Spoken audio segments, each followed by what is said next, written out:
What's going on, guys? So, everybody keeps asking me the same questions. Well, about the surgery, yeah. Um, Everybody keeps asking me the same question about what happened. Like, do I remember anything? There's a whole lot that I remember. And I'll finally tell you. It's weird. Um, where to start? I remember waking up in the hospital. I didn't have any of this. Well, when I thought I was awake, I had a bandage across and around my stomach. That was about it, and I never really looked at what it was. Um, I remember always seeing doctors walking around, doing doctor stuff, and two nurses, young, 20s, something like that, and another older one that was always right there. Well, not always right there, but like had a way to talk to me without talking to me. I remember I got to use the phone once because I guess there was some kind of rule, but I called my mother. I don't remember what I talked to her about, but I remember talking to her and she just told me to get better. And I couldn't remember my phone number, so I couldn't call my wife. But all I remember is laying in the hospital, and one day something went wrong while I was in the hospital, well, while I was sleeping.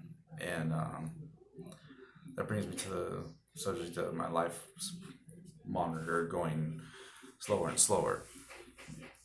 I remember hearing my wife, Keely, arguing with the doctors. I remember the doctors walking around asking people who needs what, because I'm an organ donor, and that was scaring me because my heart monitor kept going slower and slower. And hearing the doctor, that really freaked me out when I was asleep or dreaming. But I remember hearing my wife outside of the room arguing with the doctor, telling her to save her husband's life, that her husband was a fighter and he didn't want to die to save me. And my monitor just kept getting slower, slower and slower and slower. And then finally, I heard the older nurse. All she told me was, "You're gonna owe me big for this one." And I closed my eyes. And then I woke up. Well, not woke up, but then I remember being in the hospital with the bandage. You know, not not that. That's why I have the sweater on. I'm not cold. I just didn't want to put a shirt on, and that was the only thing handy. Anyway, um, got to call my mom, which in the dream.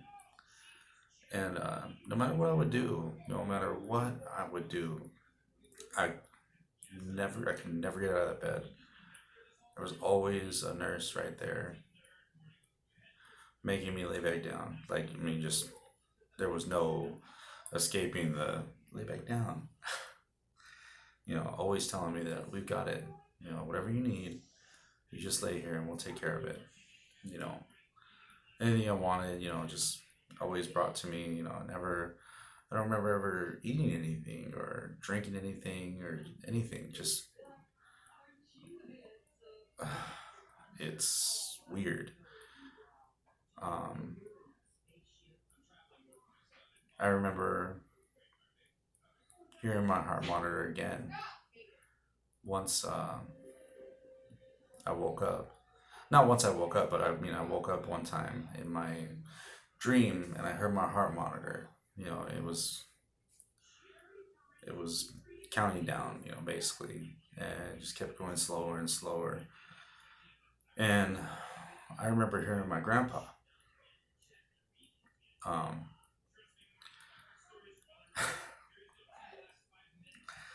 my grandpa never told me to do this, but you know, he told me. I heard him. I didn't see him. I heard him tell me that if I didn't get up and salute him properly, and that's when my heart monitor was, getting farther apart. And I remember standing up. That was one of the things I remember is standing up. Is I stood up, and then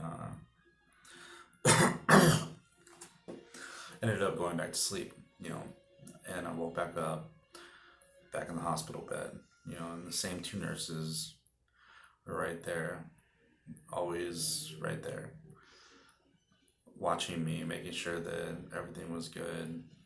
And one of them would always play at the end of the day or at night the piano version of John Legend, All of Me. And that really stuck, because that's one of my favorite songs of my wife. And for the life of me, I mean, I couldn't get out of bed no matter how hard I argued, no matter what I did, no matter what I did, nothing. And I remember towards the end, I would see two doctors, not see them, like they wouldn't come talk to me. I would see them, in a little hospital room. I didn't have a room. I was just in a giant room, like the waiting room where the reception desk was. And but I was still in the bed, and my two nurses, they were always right there. And towards the end, I seen the two doctors, always sitting behind the desk, on the phone or writing something. And then there was an old man in a separate room, he had a helmet, don't know what for. But yeah, nothing too crazy or anything like that. I remember finally getting the okay to get up, and I still couldn't. Something was keeping me down. And I always remember, like, can someone give me the phone to call my wife? And the phone was always occupied or something happened. And finally, one day, the other nurse came, the older one, and she told me that she was glad to see that I was doing better. It's almost time to go home. Well, she told me that a little bit longer and you'll be good enough to go home. And I remember getting mad because I couldn't get up. Nobody would give me my clothes, or nobody would give me my shoes. My shoes were like the biggest thing. Like, give me my shoes. I want to leave. I'm leaving. And finally, I managed to get up. And I remember hearing the nurses tell me, like, hey, there's something wrong with your heart. You can't do that. You got to sit back down. You're gonna hurt yourself, and you might not make it. I don't care. Blah, blah, blah. I finally got up, and I remember so many people coming into the room, and you know, like making me lay down, and they strap my hands down, and they strap my legs down, and the one nurse that always played the piano at night, which is weird because of course it was a dream. There's no piano in the hospital. She came and just gave me a nice big shot in my IV and told me, she's like, it's time to go to bed. She's like, you'll be okay. And I remember crying, telling everyone I had plans, and I don't want to go back to sleep. I don't know what's gonna happen if I go back to sleep. And I went to sleep, and that was it. Nothing too, no bright lights, no visit from God. no ghost of Christmas past, no nothing.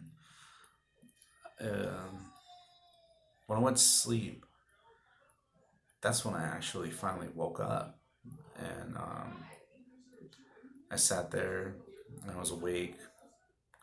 I didn't know what was going on. I didn't know. I didn't even remember my name. I didn't. I didn't remember anything. I didn't remember my mom's phone number. I didn't remember where I was, what happened, how I even got there, how long I had been there. And then it wasn't about 3 days after I finally asked what happened to me, and they told me, well, let me wait for the doctor to come in and tell you what happened. I was like, okay. In 3 days, I really didn't look underneath to see this because nothing was wrong. It wasn't itchy. It didn't have no stitches. Nothing. I was all good. Well, I mean, to me, come to find out, I wasn't all good. The doctor came in and asked me how I was doing, made sure that my blood pressure was low, made sure that everything was good before he told me. Before they actually told me that what had actually happened to me, that I had been found unresponsive outside my job, and I had been transported to the hospital because I had an aortic dissection, which is basically one of the main valves in your heart. It basically rips or tears apart, and you bleed out. And that's when he told me you know, to look down. So I finally looked down and kind of freaked out. Um, it was hard. It was really hard to know that like I could have died. You know how long the surgery took. Everything was just coming full force. It still is. I still want to know things. About what happened. And it was just crazy. It was a crazy experience. And when I was talking with my mother and everything, and telling me everything that they told me, it's a hard pill to swallow. You know, like I said, no, no out of body experience, no pearly gates, no fiery pits, no nothing. I was here in my dream, or what I thought it was a dream, or whatever it was. That's where I was. I was asleep, but everything seemed so real, and you know, it's not something like a dream because you forget dreams. This was like just real, real. Like I can't forget it, can't shake it. It doesn't haunt me. It wasn't like I had a bad time. I just remember, always having someone there, making sure that I was okay. And what else can I say? I'm glad to be here. It kind of sucks that what happened to me. You know, I hear more and more stories.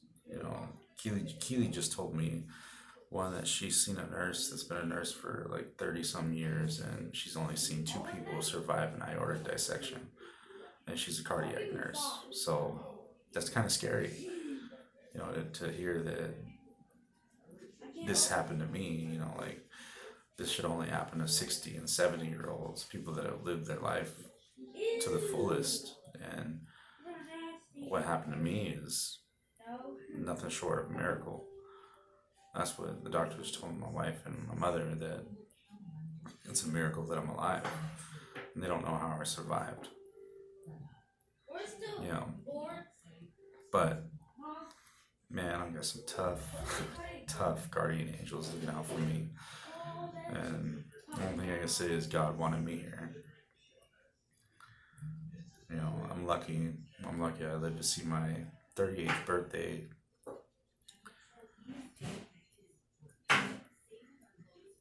Yeah, I'm lucky. Let's put it that way. And I won't take anything for granted. Nothing is It's a tough subject. Let's put it that way. But that's for another day. Anyway, I'm gonna go. I'm gonna go and lay in the bed and enjoy the rest of my night, and probably talk a little bit on Facebook and see what goes on. I'm not gonna shave. No, no, I will not shave. Oh, God, that sucks.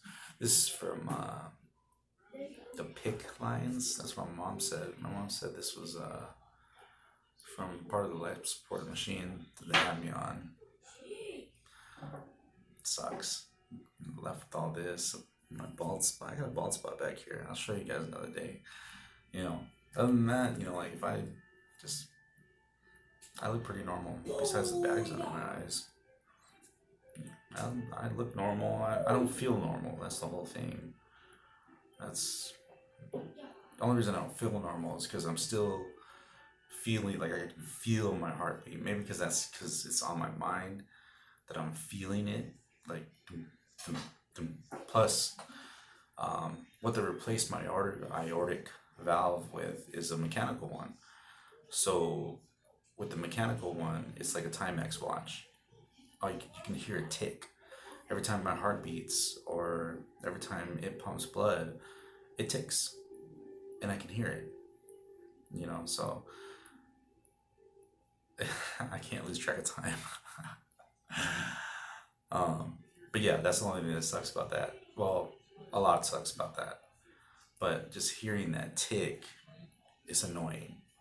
Not only annoying, it makes me nervous sometimes. So, you know, positive note, you know, can't drink, can't smoke. There's a positive line in it. Not that it's positive I can't do these things. You know, I don't want to. I can drink, I can smoke, I can do anything. I can run a mile and then drop dead. You know, so I would much rather never do any of that and live the rest of my life versus pick up another beer. You know. And but yeah, besides that, I'm gonna go. If you guys want to know anything, you know, there's a lot more detail that I didn't touch into, but I didn't want to make this video like a 2-hour video or a 3-hour video. You know, there's just a lot. You know, and like I said, I'm blessed by God to be here. You know, and I'm surrounded by the people I love, and you know, like my mom said, this event that happened to me, you know, drew our family closer, which is a blessing by itself because we were all pretty distant, and I'm just happy to be here. I can't stress that enough, that God is looking out for me. That's the only way I can say it.